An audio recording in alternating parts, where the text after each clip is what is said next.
but I just can't. I watched that game last night, and it was fun. The last 11 NBA championships have been won by Kawhi, LeBron, or the West. This year will make it 12 out of 12. Nobody in the East is winning. It's like when I watch a Pac-12 football game. I'm like, oh, my God, this is so fun. Oregon, Cal, double overtime. I know they can't beat Georgia and LSU and Bama or Clemson, but it's fun. Like, I watched that game last night, and I'm like, Kyle Lowry's not beating LeBron and AD 4 times. That's not happening. And he's not beating Kawhi Leonard and Paul George 4 times. That's not happening. Last 11 titles in the NBA. Last 11.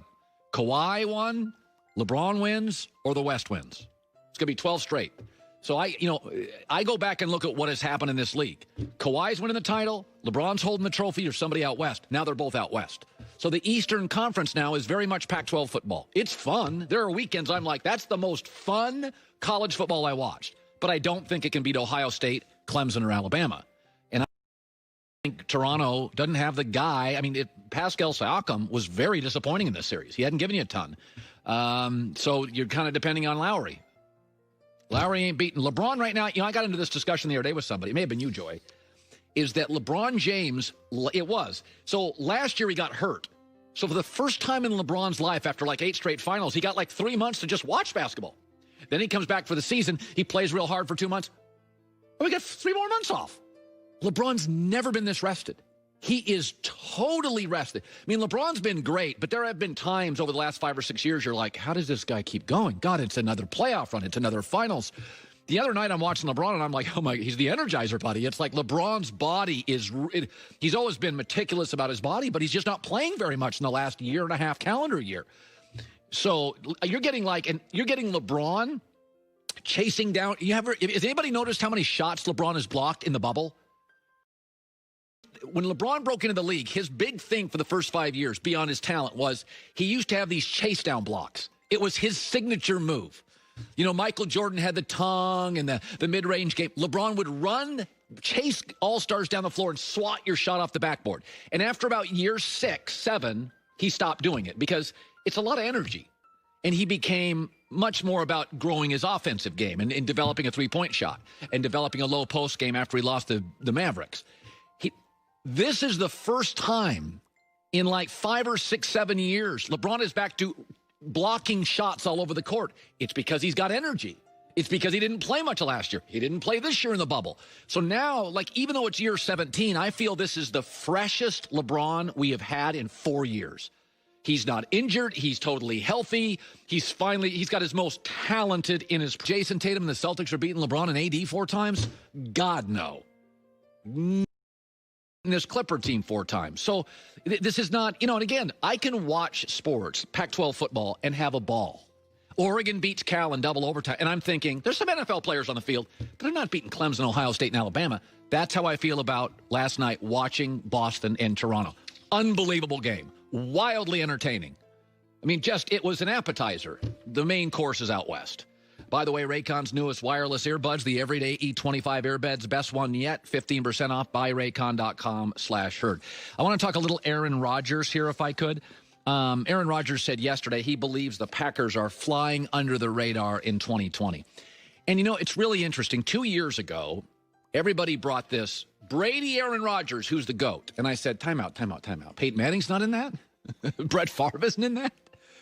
I mean, Bradshaw, Aikman, come on. Montana, come on. We're moving way too fast on Aaron. He's halfway through his career. So I went this morning, Joy, prime years. And when I mean my prime years, how many years have you been a great quarterback and you have been a top 2 to 3 quarterback in the league? Top 1 or 2. Tom Brady, we counted this morning, 15. Dan Marino, 11. His knees fell apart late. Peyton Manning, 14 prime years. Elway, 15. Favre, 16. Breeze, about 12 and a half, 13. Then we went and looked at Aaron Rodgers' 15 years in the NFL. His first 3, he didn't play. We're down to 12. His rookie year, he was 6 and 10. Didn't win a lot of games. Now we're down to 11. Take a year away, he got hurt. And the last 3 years, one an injured year, and the other 2, he's had a clear decline in passing efficiency, completion percentage, quarterback rating. Aaron Rodgers' prime years, 8. And that's why I think this is fascinating.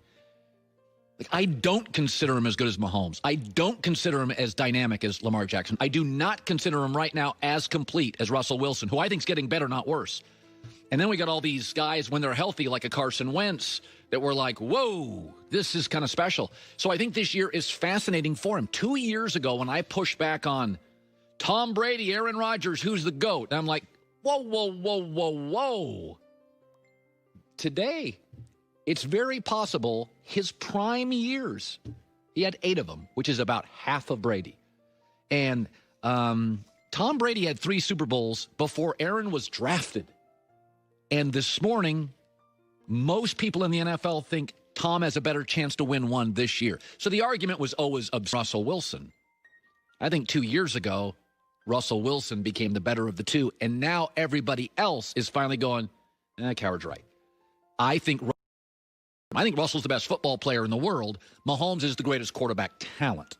I don't think Russell can do certain things Patrick can. The difference is I think line of scrimmage, efficiency, I get all the playmaking with Russell, and I get that. With Mahomes, I get playmaking, and his efficiency will just get better, maybe by the end of this year. But it's kind of, I think it's fascinating to watch. You know, Aaron no longer has the ring argument. He's got one. And a lot of people don't think, myself included, they're going to get to another one. He doesn't have the stats argument. What the argument for Aaron now is, he is super efficient. Now, just think about that. 2 years ago, you were all over me when I wouldn't buy into Brady Rodgers, who's the GOAT. Today, Aaron Rodgers' go-to tag is he's really efficient. He doesn't throw interceptions. It's not touchdown passes. Those are declining. It's not passer rating. That's coming down. Not completion percentage. Instead of the GOAT, he's very efficient. He never makes the big mistake. So I think this is a fascinating year for Aaron Rodgers. Have we kind of seen it? With all these, remember, he comes from a different generation. The generation of quarterbacks entering the NFL the last 4 to 5 years, it's the 11-on-11 camp kids. It's the 12,000 snaps by the time you're 13 years old kids.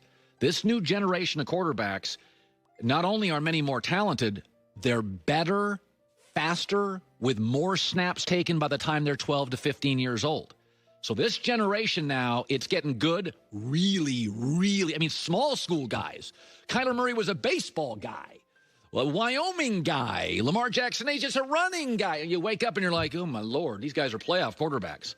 So I think the Aaron year is really fascinating. Can't wait to watch. I have him making the playoffs, winning 10 games. But have we seen by far and away the best? .com, check out Boost and Burn. Burns muscle, burns fat, more muscle. mdriveformen.com, hour 3 next.